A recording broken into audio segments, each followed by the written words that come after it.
اب انشاءاللہ 5ویں سپارے سے تلاوت کا آغاز ہوگا۔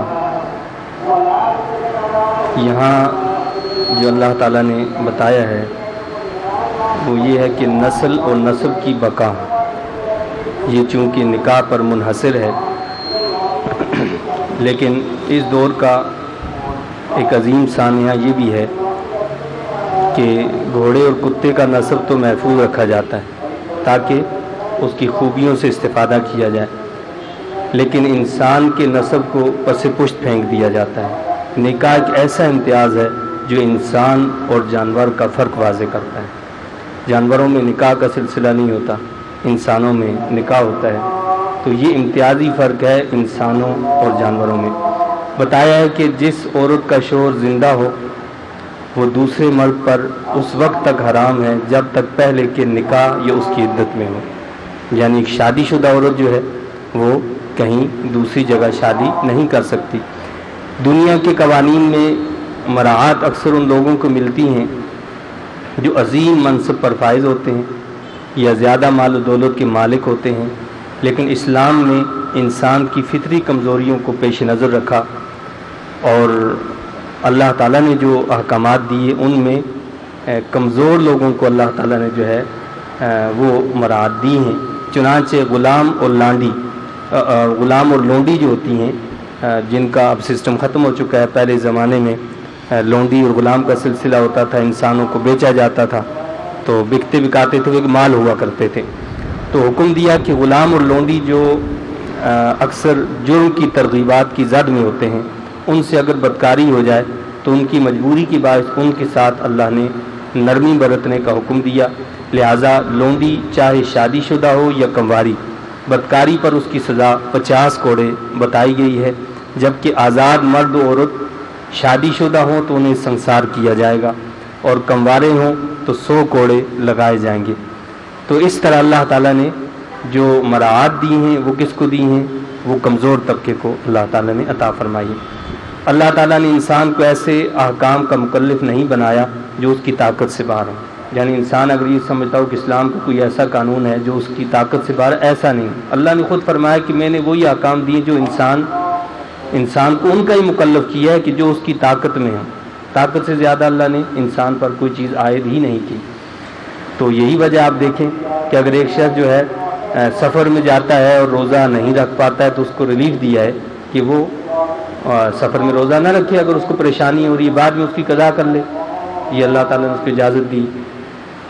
اسی طرح ایک شخص جو ہے کھڑے ہو کر نماز نہیں پڑھ سکتا ہے، اس کو تکلیف ہے، بیماری ہے، مرض ہے، تو فرمایا بیٹھ کے پڑھ لے۔ بیٹھ کے بھی نہیں پڑھ سکتا تو کہا لیٹ کے پڑھ لے، لیٹ کے بھی نہیں پڑھ سکتا تو فرمایا اشارے سے پڑھ لے۔ تو مقصد یہ ہے کہ جو انسان کی طاقت ہے اتنا ہی اللہ نے اس کو اس کا مکلف کیا ہے۔ آگے اللہ نے بتایا کہ الرجال قوامون علی النساء، مرد عورتوں کے منتظم اور کفیل ہے۔ جس طرح ہر ریاست اپنے قیام و بقا کے لیے ایک سربراہ کی محتاج ہوتی ہے، اسی طرح گھر کی چھوٹی سی ریاست بھی ایک سربراہ کی محتاج ہے۔ امور خانہ داری کا سربراہ عورت کو بنایا گیا ہے اور پورے گھر کی اندرونی اور بیرونی ذمہ داریوں کا سربراہ اللہ نے مرد کو بنایا ہے۔ چنانچہ حدیث شریف میں ہے کہ مرد اپنے گھر والوں پر حکمران ہے اور اس سے اس کی رعایا کے بارے میں پوچھا جائے گا، یعنی ہم میں سے ہر شخص اپنے گھر کا حاکم ہے، اور اللہ کے رسول صلی اللہ علیہ وسلم نے کیا فرمایا کہ ہر شخص سے اس کی رعایا کے بارے میں پوچھا جائے گا کہ ہم نے اپنے گھر والوں کو کتنا دین سکھایا، کتنا اللہ کے احکامات کی تعمیل کی ترغیب دی، کتنا دین سے ان کو قریب کیا اور کتنا ان کو دنیا میں ہم نے لگایا۔ تو اس کے بارے میں ہم سے بات پرس ہوگی، ہم نے ان کو کتنا نمازی بنایا، کتنا روزے دار بنایا، کتنا اللہ سے دور کیا، اس پر پکڑ ہوگی، پوچھا جائے گا، سوال کیا جائے گا۔ اور اللہ کے حبیب علیہ الصلوۃ والسلام نے ارشاد فرمایا کہ عورت اپنے شوہر کے گھر اور اس کی اولاد پر حکمران ہے۔ عورت جو ہے وہ اس کے گھر اور اولاد پر حکمران ہے، یعنی عورت کی ذمہ داری کیا ہے؟ ایک تو اولاد کی تربیت، اور جس سے آج ہماری عورت جو ہے بے نیاز ہے، وہ کہتی ہے بس یہ ہمارے سامنے ٹی وی لگا ہے نا، وہ جو تربیت کر رہا ہے بے فکر ہے، ہم بس بچہ لگا رہے ہو اپنے کام میں، ہم اپنے کام میں لگے ہوئے ہیں۔ بھائی یہ بہت بڑی ذمہ داری ہے، یہ تربیت چھوٹی بات نہیں ہے۔ غوث اعظم ایسے ہی پیدا نہیں ہوگے، داتا گنج بخش ایسے ہی نہیں بن گئے، غریب نواز ایسے ہی دنیا میں نہیں بنے، یہ سارے بنے ہیں تو ماں کی تربیت، ماں کی جتنی اچھی تربیت ہوگی بچہ ویسا ہی بنے گا۔ ماں اگر اللہ والی ہوگی وہ بچے کو اللہ والا بنائے گی، اور ماں دنیا دار ہوگی تو بچے نے دنیا دار بننا ہے، وہ بھی وہی سیکھے گا، وہی کرے گا جس کی اس کو تربیت دی گئی۔ تو ماں کی یہ بڑی ذمہ داری ہے، اور بچے اولاد جو ہوتی ہے وہ باپ کی بنسبت ماں سے زیادہ قریب ہوتی ہے۔ اس لیے اللہ کے رسول صلی اللہ علیہ وسلم نے اس ذمہ داری کی طرف عورت کو توجہ دلائی ہے کہ نہ صرف یہ کہ وہ شوہر کے گھر کی ذمہ دار ہے، اس کے بارے میں اللہ اس سے بات پرس کرے گا، بلکہ اس اولاد کے بارے میں بھی اس سے سوال کیا جائے گا، پوچھا جائے گا کہ اس نے اس کی کیسی تربیت کی۔ تو فرمایا کہ عورت اپنے شوہر کے گھر اور اس کی اولاد پر حکمران ہے، اس سے اس کے بارے میں باز پرس کی جائے گی۔ پھر نیک عورتوں کی صفات بیان کی گئی کہ نیک عورتیں کیسی ہوتی ہیں، کیا ہوتی ہیں، اور ان کے بعد نافرمان عورتوں کا تذکرہ آیا تو بتایا کہ حالات اگر بگڑ جانے کا اندیشہ ہو، یعنی اگر میاں بیوی میں حالات جو ہیں وہ بگڑ جائیں اور جو ہے ساتھ نباہ نہ ہو سکے تو اس کا طریقہ کیا ہے، یہ بھی اللہ نے ہمیں بتایا ہے۔ یہ نہیں ہے کہ جی وہ ذرا جو ہے وہ منہ ماری ہوئی اور کھٹ سے طلاق دے دی اور پھر ہاتھ ملتے رہ گئے۔ اللہ نے اس کا پورا ایک طریقہ ہمیں بتایا۔ کیا فرمایا کہ اگر حالات ایسے ہو جاتے ہیں، بگڑ جاتے ہیں، خراب ہو جاتے ہیں، تو سب سے پہلی سٹیج کیا ہے؟ فائزوہن، تم ان کو نصیحت کرو، یعنی نصیحت کرو، باتوں سے سمجھاؤ ان کو کہ بھائی اس طرح اپنا گھر کیوں بگاڑ رہی ہے۔ تو اگر وہ سمجھدار ہوگی تو حالات ٹھیک ہو جائیں گے، لیکن اگر بالفرض وہ پھر بھی صحیح نہیں ہوتی ہے تو پھر فرمایا کہ وہجروہن، پھر ان کے بستروں سے الگ ہو جاؤ، یعنی ان سے دور ہو جاؤ۔ اگر اس کے اندر تھوڑی سی بھی عقل ہوگی تو وہ اپنے گھر کو بگاڑے گی نہیں، اپنے گھر کو تباہ نہیں کرے گی، بلکہ وہ اپنے معاملات کو درست کرنے کی کوشش کرے گی۔ پھر تیسری سٹیج بتائی، یعنی اس پر بھی معاملہ درست نہیں ہوتا تو فرمایا کہ وَضْرِبُوهُنَّ، یہ وَضْرِبُوهُنَّ والا جو معاملہ ہے یہ ایسا نہیں ہے کہ ہر ایک کے لیے ہے۔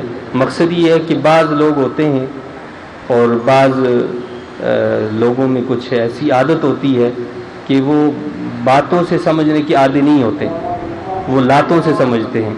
تو اس لیے اللہ تعالیٰ نے فرمایا کہ وَضْرِبُوهُنَّ، اور ان کو ہلکی مار مارو۔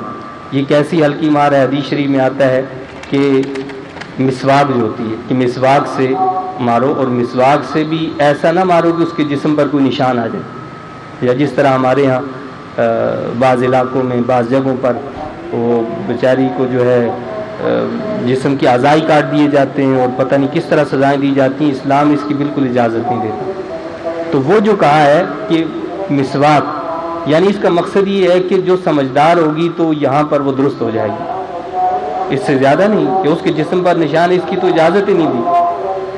تو فرمایا کہ حالات درست ہو جائیں گے، لیکن فرمایا کہ پھر بھی حالات درست نہیں ہو رہے تو اگلی سٹیج کیا ہے؟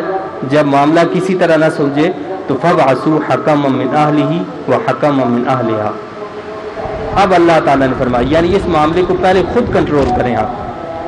جب خود کنٹرول نہیں ہوا اب دو فریق رکھے، فرمایا کہ ایک منصف جو ہے وہ عورت کے گھر والوں کی طرف سے ہو اور ایک مرد کے گھر والوں کی طرف سے منصف ہو، اور ان دونوں کو بٹھا دیا جائے، وہ ان کے درمیان صلح کروائیں۔ اگر وہ خلوص نیت کے ساتھ صلح کرانے کی کوشش کریں گے تو انشاءاللہ اللہ تعالیٰ ان کے درمیان صلح کا کوئی نہ کوئی طریقہ اور ذریعہ بنا ڈالے گا کہ ان میں صلح ہو جائے گی۔ تو یہ اللہ تعالیٰ نے ہمیں اس کا طریقہ بتایا کہ ایک منصف مرد کی طرف سے ہو، دوسرا منصف عورت کی طرف سے مقرر کرو، پھر وہ صلح کروائیں۔ اس کے بعد اللہ تعالیٰ نے امانتیں ادا کرنے کا حکم دیا ہے۔ عبادات بھی امانت ہیں، یعنی جس طرح کوئی چیز ہمیں کوئی دیتا ہے پھر ہم اس کو واپس کرتے ہیں، ایک امانت ہوتی ہے، اسی طرح اللہ نے جو احکام ہم پر لاگو کیے یہ بھی امانتیں ہیں۔ اللہ نے جو عبادت ہم پر لاگو کی ہے یہ بھی ایک امانت ہے۔ تو اس امانت کو بھی صحیح طور پر، صحیح وقت پر، خلوص نیت سے اس کی شرائط کے ساتھ ادا کرنا اور اس کی تعمیل کرنا، یہ امانت کو ادا کرنا ہے۔ یعنی اللہ نے اگر ہمیں 5 وقت نماز پڑھنے کا حکم دیا ہے تو 5 وقت پابندی کے ساتھ، اس کی شرائط کے ساتھ، صحیح طور سے خلوص نیت کے ساتھ اگر ہم نماز ادا کرتے ہیں، اس کی عبادت کرتے ہیں، تو اس کا مطلب یہ ہے کہ ہم نے امانت کا حق ادا کر دیا۔ لیکن اگر ہم ایسا نہیں کرتے تو اس کا مطلب کیا ہوگا کہ ہم امانت میں خیانت کرتے ہیں، اور جو امانت میں خیانت کرنے والا ہے اس کے لیے سخت ترین سزا ہے۔ اللہ تعالی ہمیں خائن نہ بنائے، ہمیں اللہ تعالی امانت دار بنائے۔ آمین۔ وآخر دعوانا الحمد للہ رب العالمین۔